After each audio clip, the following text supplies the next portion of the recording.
ಪರಪ್ಪನ ಅಗ್ರಹಾರ ಜೈಲಲ್ಲಿ ನಟ ದರ್ಶನ್ಗೆ ಕೊಟ್ಟಂತಹ ರಾಜಾತಿಥ್ಯ ವಿಚಾರ ಒಂದು ರೀತಿ ಈಗ ಸರ್ಕಾರದ ಮಟ್ಟದಲ್ಲಿ ಸಂಚಲನವನ್ನ ಮೂಡಿಸಿದೆ. ಹಾಗಾಗಿ ಫೋಟೋ ವೈರಲ್ ಬಳಿಕ ಜೈಲಲ್ಲಿ ನಿನ್ನೆ ರಾತ್ರಿ ಎಲ್ಲ ಪರಿಶೀಲನೆ ಮಾಡಿದಾರಂತೆ. ಜೈಲು ಅಧೀಕ್ಷಕ ಶೇಷಮೂರ್ತಿ ನೇತೃತ್ವದಲ್ಲಿ ಜೈಲನ್ನ ಕಂಪ್ಲೀಟ್ ಪರಿಶೀಲನೆ ಮಾಡಿದ್ದಾರೆ. ದರ್ಶನ್ ಬ್ಯಾರಕ್ಕು ಸೇರಿದಂತೆ ಎಲ್ಲ ಕಡೆ ಪರಿಶೀಲನೆ ಮಾಡಿದ್ದಾರೆ. ಬಟ್ ಅವ್ರಿಗೇನು ಸಿಕ್ಕಿರಲ್ಲ. ಅದನ್ನೆಲ್ಲ ಎಲ್ಲೆಲ್ಲಿ ಏನೇನು ರೆಡಿ ಮಾಡಬೇಕು ಮಾಡಿರ್ತಾರೆ. ಒಂದು ಗುಂಡು ಪಿನ್ ಕೂಡ ಸಿಗಲ್ಲ ಆ ಥರ ಚೆಕ್ಕಿಂಗಿಗೆ ಬಂದಾಗ. ಆಂತರಿಕ ತನಿಖೆಗೆ ಈಗಾಗಲೇ ಮಾಲಿನಿ ಕೃಷ್ಣಮೂರ್ತಿ ಅವರು ಅನೌನ್ಸ್ ಮಾಡಿಬಿಟ್ಟಿದ್ದಾರೆ. ಇಬ್ಬರು ಅಧಿಕಾರಿಗಳನ್ನು ಕೂಡ ಅದಕ್ಕೋಸ್ಕರ ಈಗಾಗಲೇ ನೇಮಕ ಮಾಡಿದ್ದಾರೆ.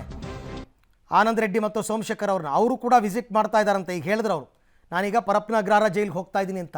ಆಯಿತು, ನೀವೆಲ್ಲ ಹೋದರೂ ಕೂಡ ಏನು ಪ್ರಯೋಜನ? ಏನೂ ಸಿಗಲ್ಲ.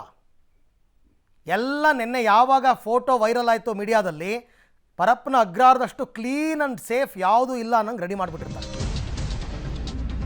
ಅಷ್ಟು ಗೊತ್ತಾಗಲ್ವಾ? ಎಲ್ಲ ರೆಡಿ ಮಾಡಿರ್ತಾರೆ ಅಲ್ಲಿರೋರು. ಈಗಾಗಲೇ ಪ್ರಾಥಮಿಕ ವರದಿ ಕೂಡ ಸಲ್ಲಿಕೆಯಾಗಿದೆ ಅಂತ ಮಾಲಿನಿ ಕೃಷ್ಣಮೂರ್ತಿ ಅವರು ಹೇಳಿದ್ದಾರೆ.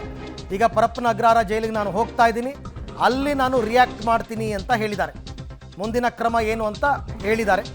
ಆಂತರಿಕ ತನಿಖೆ ಅಂತ ಹೇಳ್ತಾ ಇದ್ದಾರೆ. ಬಟ್ ಆಂತರಿಕ ತನಿಖೆಯಿಂದ ಏನೂ ಪ್ರಯೋಜನ ಇಲ್ಲ. ಡಿಪಾರ್ಟ್ಮೆಂಟಲ್ ಎನ್ಕ್ವೈರಿನಲ್ಲಿ ಅವ್ರ ಡಿಪಾರ್ಟ್ಮೆಂಟವ್ರನ್ನ ಅವರೇ ತಪ್ಪಿಗೆ ಸಿಕ್ಕಾಕಿಸ್ತಾರಾ? ಅವ್ರ ಡಿಪಾರ್ಟ್ಮೆಂಟ್ಗೆ ಅವರೇ ಎನ್ಕ್ವೈರಿ ಮಾಡ್ಕೋತಾರಾ? ಮೊನ್ನೆ CCB ಅವ್ರು ಹೋದಾಗಲೇ ಏನೂ ಸಿಕ್ಕಿಲ್ವಂತೆ. ಅಂಥದ್ರಲ್ಲಿ ಇವಾಗ ಏನು ಸಿಗುತ್ತೆ? ಏನೂ ಸಿಗಲ್ಲ. ಆಗಿರೋದು ಸತ್ಯ.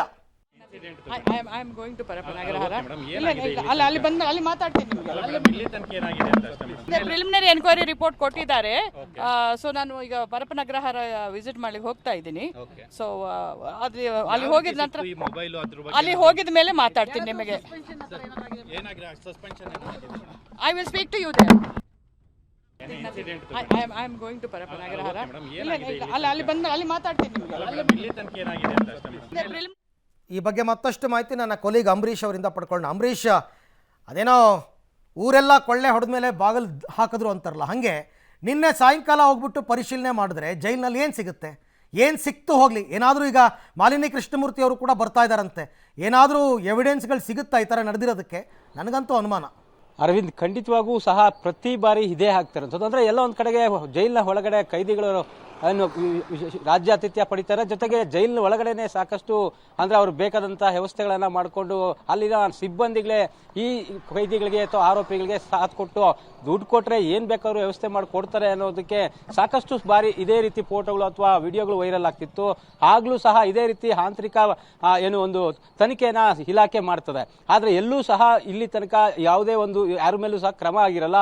ಸಣ್ಣ ಪುಟ್ಟ ಸಿಬ್ಬಂದಿಗಳನ್ನ ಇಲ್ಲಿಂದ ವರ್ಗಾವಣೆ ಮಾಡುವಂಥದ್ದು, ಅದನ್ನು ಹೊರತುಪಡಿಸಿದ್ರೆ ದೊಡ್ಡ ಮಟ್ಟದ ಇಲ್ಲಿ ತನಕ ಯಾರ ಮೇಲೂ ಸಹ ಕ್ರಮ ಆಗಿಲ್ಲ. ಆದರೆ ಅದೇ ರೀತಿ ಈ ಫೋಟೋ ವೈರಲ್ ಆಗಿರೋದ್ರಿಂದ ಈಗ ತನಿಖೆಗೆ ಬರ್ತಾ ಇದ್ದಾರೆ. ಒಂದು ಕಡೆಗೆ ಜೈಲಿನ ಎಲ್ಲ ಭಾಗದಲ್ಲೂ ಸಹ ಪ್ರತಿಯೊಂದು ಏರಿಯಾದಲ್ಲೂ CC ಕ್ಯಾಮ್ರಾಗಳಿದ್ದಾವೆ. ಅಲ್ಲಿ ಯಾರು ಓಡಾಡ್ತಾರೆ, ಯಾರ ಬ್ಯಾರಕ್ ಮುಂದೆ ಯಾರ್ಯಾರು ಬರ್ತಾರೆ ಎಲ್ಲವೂ ಸಹ CC ಕ್ಯಾಮ್ರಾ ರೆಕಾರ್ಡ್ ಆಗ್ತದೆ. ಅದರಲ್ಲೂ ಸಹ ದರ್ಶನ್ ಇರೋದು ವಿಶೇಷ ಭದ್ರತಾ ಕೊಠಡಿಲಿ. ಆ ಕೊಠಡಿ ಹತ್ರ ವಿಲ್ಸನ್ ಗಾರ್ಡನ್ ಆಗ ಯಾವ ರೀತಿ ಬರ್ತಾನೆ, ಅವ್ರು ಇರೋದೇ ಬ್ಯಾರಕ್ ನಂಬರ್ 3 ಅಲ್ಲಿ ಇರ್ತಾರೆ. ಆದರೆ ಈ ವಿಶೇಷ ಭದ್ರತಾ ಕೊಠಡಿ ಹತ್ರ ಬಂದು ಆರಾಮಾಗಿ ಕೂತ್ಕೊಂಡು ಏನು ಟೀ ಕುಡ್ಕೊಂಡು ಮಾತಾಡ್ಕೊಂಡು ಅದು ಹೊರಗಡೆ ಅಂದರೆ ವಿಶೇಷ ಭದ್ರತಾ ಕೊಠಡಿಯ ಮುಂಭಾಗದಲ್ಲಿ ಲಾನ್ ಅಲ್ಲಿ ಕೂತ್ಕೊಂಡು ಮಾತಾಡೋಷ್ಟು ಇಷ್ಟೊಂದು ಒಳಗಡೆ ಅಧಿಕಾರಿಗಳು ಫ್ರೀ ಬಿಟ್ಟಿರೋದಾದ್ರೂ ಹೇಗೆ ಅನ್ನೋ ಪ್ರಶ್ನೆ ಆಗ್ತಾ ಇರೋದು. ಅಂದರೆ ಎಲ್ಲ ಒಂದು ಕಡೆಗೆ ಆಗ ಏನು DIG ಆದಂಥ ಮಾಲಿನಿ ಕೃಷ್ಣಮೂರ್ತಿ ಅವರು ಈಗ ಏನು ಒಂದು ಆಂತರಿಕ ತಂಡವನ್ನು ರಚನೆ ಮಾಡಿ ಇಬ್ಬರು IG ಗಳ ನೇತೃತ್ವದಲ್ಲಿ ಒಂದು ತನಿಖೆ ಮಾಡಿ ಅಂತೇಳಿ ಒಂದು ಆದೇಶ ಮಾಡಿರುವಂಥದ್ದು. ಆ ಆದೇಶಕ್ಕೂ ಸಹ ಸೋಮಶೇಖರ್ ಅವರು ಏನು ಈಗ ತನಿಖೆ ತಂಡದಲ್ಲಿ ಇರಿದ್ದಾರೆ. ಅವರು ಸಹ ಇಲ್ಲೇ ಸೂಪರ್ಡೆಂಟ್ ಆಗಿ ಒಂದು ವರ್ಷ 2 ವರ್ಷ ಕೆಲಸ ಮಾಡಿ ಹೋಗಿರೋಂಥವ್ರು. ಸೊ ಅವ್ರಿಗೂ ಸಹ ಗೊತ್ತಿರ್ತದೆ ಜೈಲಿನಲ್ಲಿ ಒಳಗಡೆ ಯಾವ ರೀತಿ